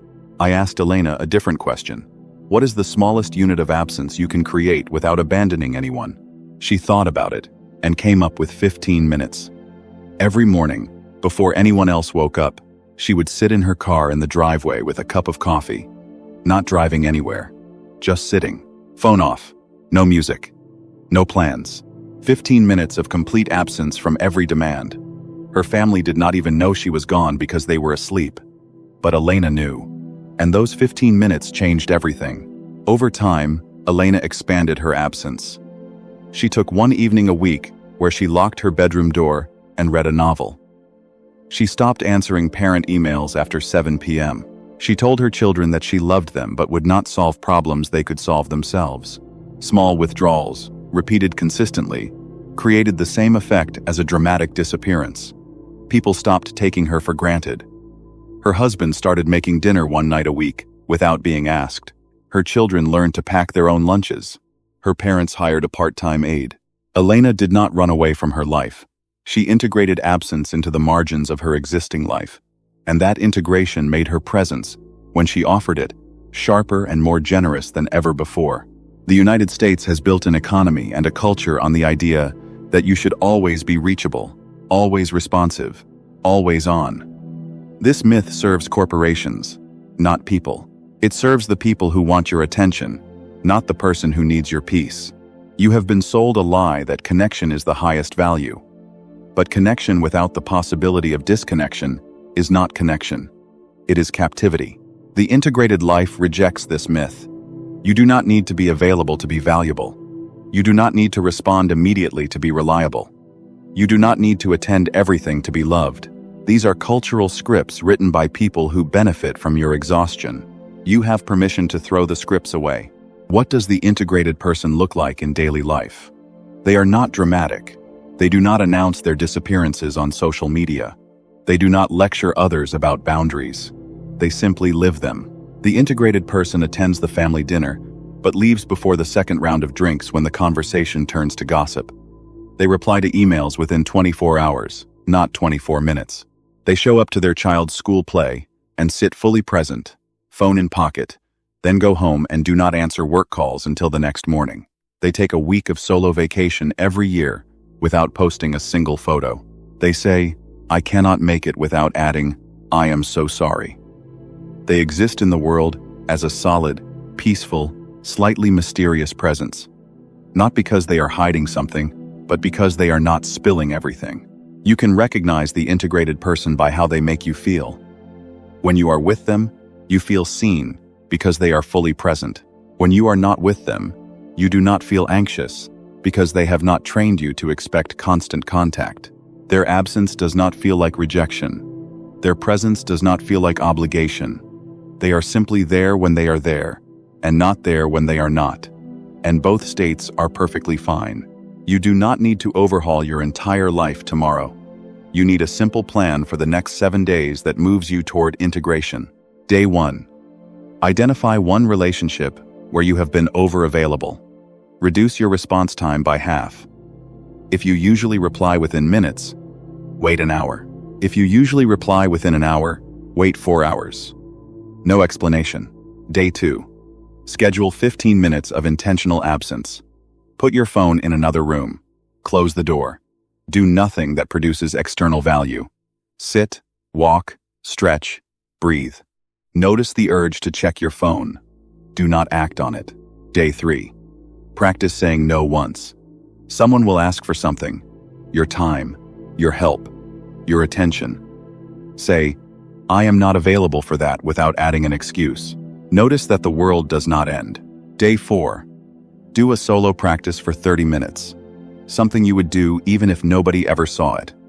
Cook a meal just for yourself. Write a page you will never publish. Run a distance you do not post about. Generate value that belongs only to you. Day 5. Revisit the guilt trap responses from Chapter 9. Write down the 3 most common guilt traps you face. Next to each, write your dismantling response. Practice saying them out loud until they feel natural. Day 6. Choose one upcoming event you are planning to attend out of obligation. Cancel. Use one of the no templates from Chapter 8. Do not replace it with another obligation. Leave the space empty. Day 7. Review your week. What felt hardest? What felt freeing? Write down 3 adjustments you will carry forward. Then take a moment to acknowledge that you are no longer the person who started this audiobook. You have changed. And the change is real. The Roman emperor and Stoic philosopher Marcus Aurelius wrote in his Meditations, "You have power over your mind, not outside events. Realize this, and you will find strength." Let me add the missing piece that Marcus Aurelius assumed, but did not spell out. You also have power over your presence. Not the presence that others demand, but the presence you choose to give. That power is the final freedom. No one can take it from you unless you hand it over. You have spent this entire audiobook reclaiming that power. You have learned to disappear without guilt. You have learned to return without apology. You have learned to generate your own worth. You have learned to show up selectively and defend your boundaries. Now the only thing left is to live it. Not perfectly, not dramatically, but consistently. Day by day, choice by choice, presence by presence, absence by absence. You started this audiobook wondering why you should suddenly disappear for a while. Now you know. Not because disappearing is the goal, because learning to disappear teaches you how to appear, on your own terms, with your own power, without losing yourself in the process. The person who controls their absence is the person who controls their presence, and you are that person now. So go ahead, show up when you choose, vanish when you need to. Move through the world with the quiet confidence of someone who knows that the most powerful word is not yes or no. It is I decide. The audiobook ends here. Your integrated life begins now. Close this chapter, put down your headphones, and go be selectively, powerfully, unapologetically present or absent, exactly as you choose.